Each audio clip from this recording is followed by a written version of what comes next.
Technically speaking, technically speaking, I ain't talking vegan when I said that I've been eating, making money on the side, but I use it for the main. I'm speaking in code when I tech talk that financial freedom. Have a seat, cause you gon' wanna sit up at my table, yeah. Plugged in that it, girl, IT with the cables, yeah. Network engineering is for you, it ain't no labels, yeah. Shaky with my passion, took a leap, it got me stable, yeah. Now I make 100K or better, paper couldn't fit a stapler, and I spend it on my passion cause I'm capable. Technically speaking, now I'm really talking vegan when I said that I've been eating, I've been technically speaking. Technically speaking, China white. Welcome to Technically Speaking, where we help you increase your income through tech. If this video helps you, don't forget to like and subscribe for more ways to boost your tech skills and income. Just a quick introduction to the ones that are new here. My name is Jessica. You can call me Jess, and I am the founder of Technically Speaking. I came from a customer service and a food service worker background, and I broke into tech in 2020 as my first job was a voice network engineer, and it gave me the financial stability I needed. Then I thought, wow, if people could learn tech, they would be able to better their financial situation as well. So here I am. My mission for this lesson is to simplify tech concepts and empower you to succeed. Welcome back. Today, we're covering a key topic in networking, transmission media, which is all about how data moves from one point to another. We'll be breaking it down into wireless and wired transmission media, talking about standards, cable types, and the tools that make it all work. By the end of this lesson, you'll have a clear understanding of the pros, cons, and best use cases for each type of media. Let's get started. The goal of this exam topic is for you to be able to confidently compare and contrast wireless and wired transmission media, for you to understand the differences in cabling standards and connectors, and then understand the role of transceivers in networks. First up, we have wireless transmission media. Wireless media allows data to be transmitted over the air using radio waves. It's commonly used for mobility and communication over long distances. 802.11 standards define Wi-Fi standards like 802.11a, b, g, n, ac, and ax. Think of it like the evolution of Wi-Fi. Newer versions offer faster speeds and better range. Cellular refers to mobile communication technologies like 4G and 5G. It's what powers the internet on your phone and other mobile devices. Satellite communication is typically used in remote locations where other forms of connectivity aren't available. Think about areas where you might not have access to a cellular tower or fiber optic cables. Wireless is all about convenience and mobility, but it can also be impacted by factors like interference and signal range. Now, let's talk about wired transmission media, where data is physically transmitted using cables. Wired connections are generally faster and more stable compared to wireless, but they require infrastructure. 802.3 standards define Ethernet standards for wired communication. Most of the wired internet connections in homes and offices rely on these standards. Single mode is used for long distance communication like across cities, but multi-mode fiber is used for shorter distance like inside buildings. DAC, or direct attached copper cables, are used for high-speed, short-distance connections between devices like servers in a data center. Twin-axle cables, used for high-frequency data transmission, is often used in high-performance computing environments. And then we have coaxial cables. You've probably seen these in your cable TV or internet setup. It's used to transmit data over long distances. Wired media offers greater reliability and speed, especially for environments that require high performance like data centers. Next, let's take a look at the different types of cables and the speeds they support.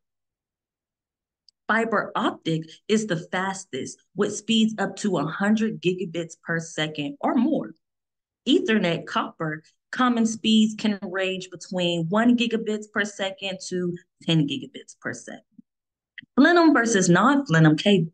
Plenum cables are fire resistant and used in air handling spaces. Non-plenum cables are more common in areas without strict fire codes.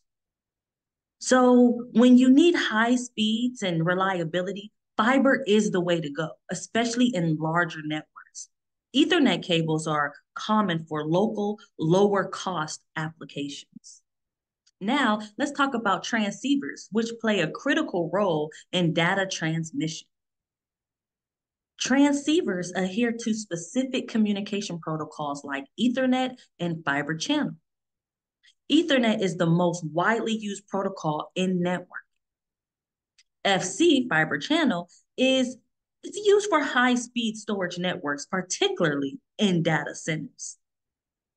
Now, transceivers convert electrical signals into optical signals for transmission over long distances. They're essential in assuring that data moves efficiently through a network. Transceivers come in different form factors depending on the network speeds and physical design. We have small form factor pluggable, SFP, which supports speeds up to 10 gigabits per second.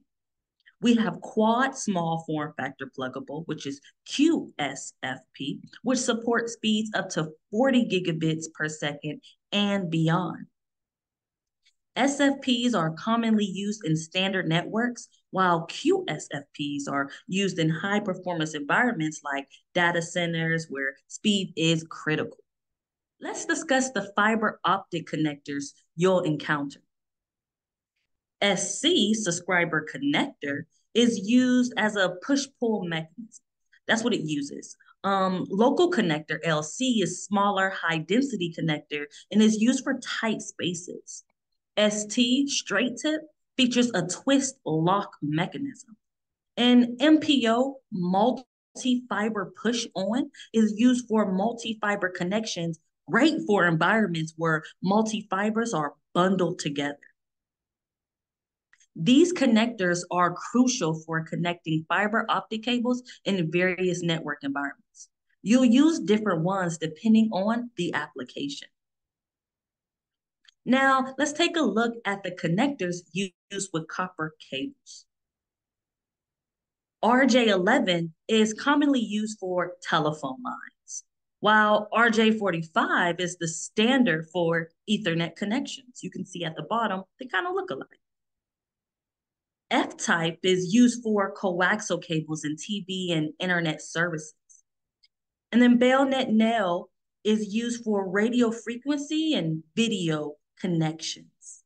Now, whether you're working with Ethernet cables or coaxial cables, the type of connector you use is critical for establishing a reliable connection. Finally, let's compare wireless and wired media.